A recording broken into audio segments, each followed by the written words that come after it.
में जाते हैं और हमारे साथ कोठारी साहब मौजूद हैं इस वक्त बातचीत करने के लिए। एक बार स्क्रीन पे रखिएगा उनको प्लीज़ ज़रा।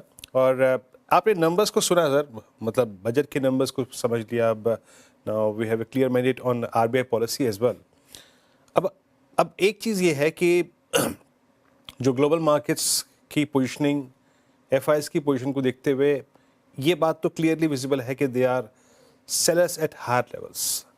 अभी भी ये कहना कि 22,800 पे 23,000 पे हमने एक स्ट्रॉन्ग बेस क्रिएट कर लिया है कोठारी साहब, ये मुश्किल लग रहा है।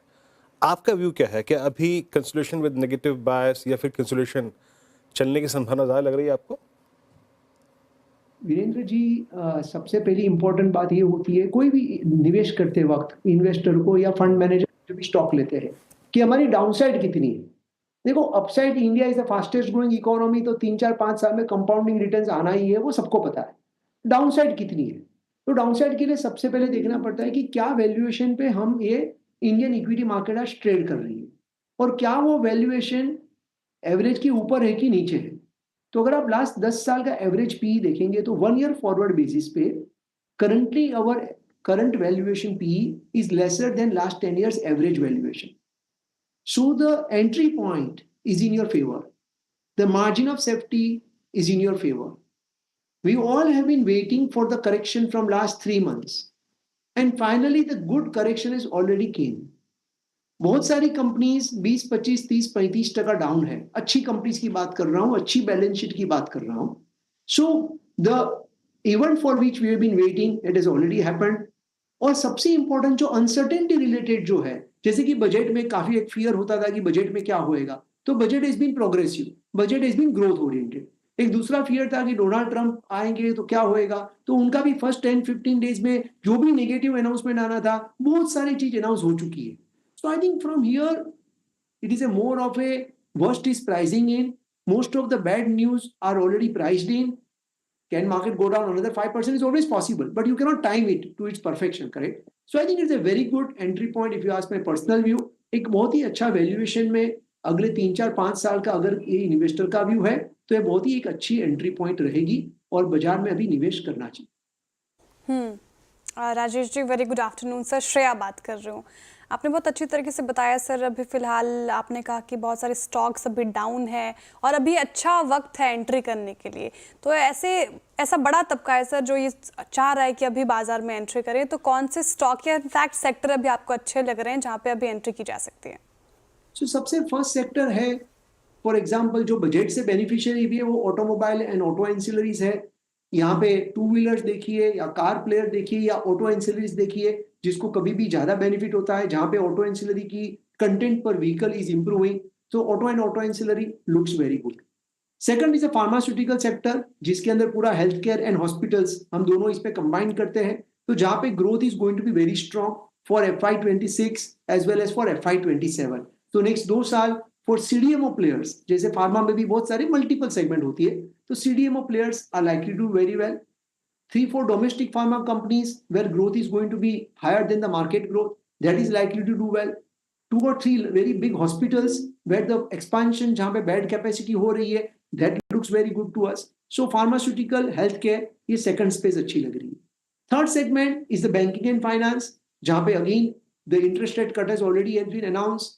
Growth oriented government budget with fiscal deficit under control और उसके साथ RBI का इंटरेस्ट रेट कट, ये अगर कॉम्बिनेशन देखेंगे तो बैंकिंग के लिए it is a very good budget and very good RBI policy.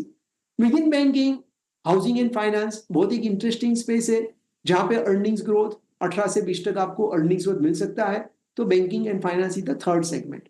And fourth segment of course is a capex.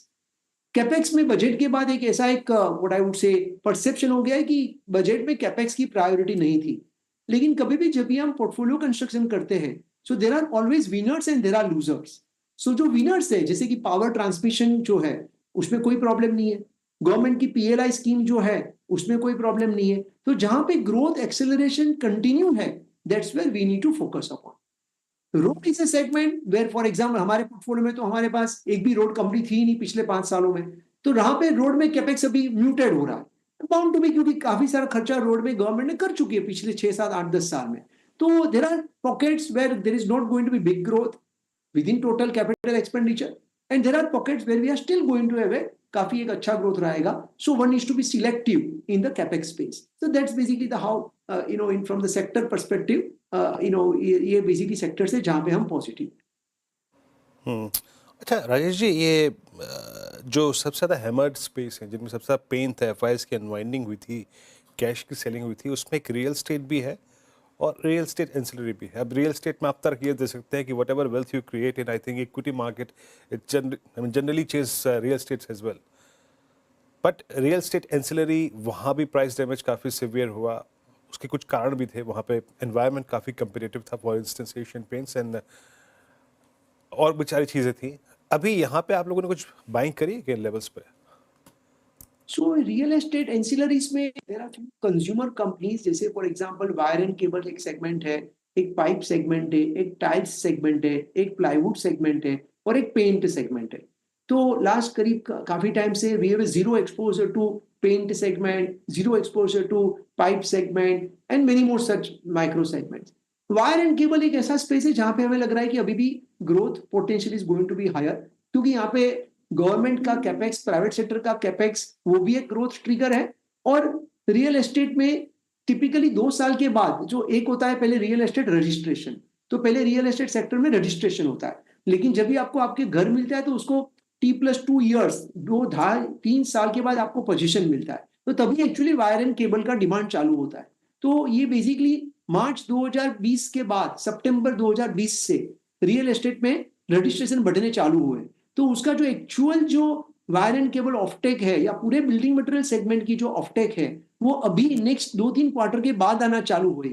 तो हमें लग रहा है कि FY26 and FY27 likely to be very big beneficiary for the real estate ancillary play. So selectively we are identified 1 or 2 companies and उसमें हमारा exposure. बिल्कुल sir. Meanwhile बाजार की बात करें तो निचले स्तरों से थोड़ी रिकवरी देखने को मिल रही है. एक अपमूव तो आया है, 23,572 के लेवल पर फिलहाल निफ्टी देखने को मिल रहा है. लेकिन राजेश जी, आरबीआई पॉलिसी आज हमने देखा 25 बेसिस पॉइंट की कटौती मार्केट भी एक्सपेक्ट कर रहा था, उसी के अनुसार हुआ, लेकिन एक अग्रेसिव मूव एक्सपेक्ट कर रहे थे, उसके बाद वो देखने को नहीं मिला. साथ ही मुनाफा वसूली देखने को मिली. बैंक निफ्टी में देखिए प्रेशर देखने को ज़्यादा मिल रहा है, और देखिए स्टॉक स्पेसिफिक तो HDFC बैंक, ICICI बैंक जैसे स्टॉक्स में ज़्यादा दबाव है. HDFC बैंक पर मेरा सवाल है सर, इसमें कब स्ट्रेंथ नज़र आ रही है आपको? साथ ही क्या आपके पोर्टफोलियो में, या फिर आप एक्सपोजर यहाँ पे बढ़ाना चाह रहे हैं अभी फिलहाल?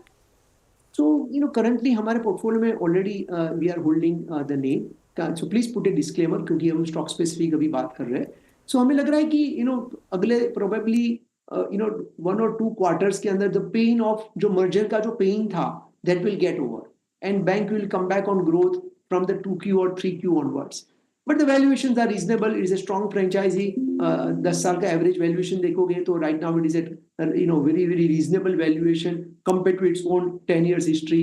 Bank is going to do well. It will come back on growth. आपको डबल डिजिट जो NII ग्रोथ है, जो बैंक पहले बहुत सालों तक बैंकों ने डिलीवर किया, लेकिन पिछले 2-3 सालों में because of the merger related issue कहीं पे वो जाके ग्रोथ स्लो हो गया था. So we have been very low weightage earlier, लेकिन पिछले 2-3 महीने से we have been increasing our weightage in this name. So currently we are holding this name and with a long term grow good prospect, I think stock should do well. Thank you Rajesh Kothari ji, बहुत बहुत शुक्रिया CNBC आवाज़ को वक्त देने के लिए, तमाम सवालों के जवाब देने के लिए बहुत शुक्रिया सर.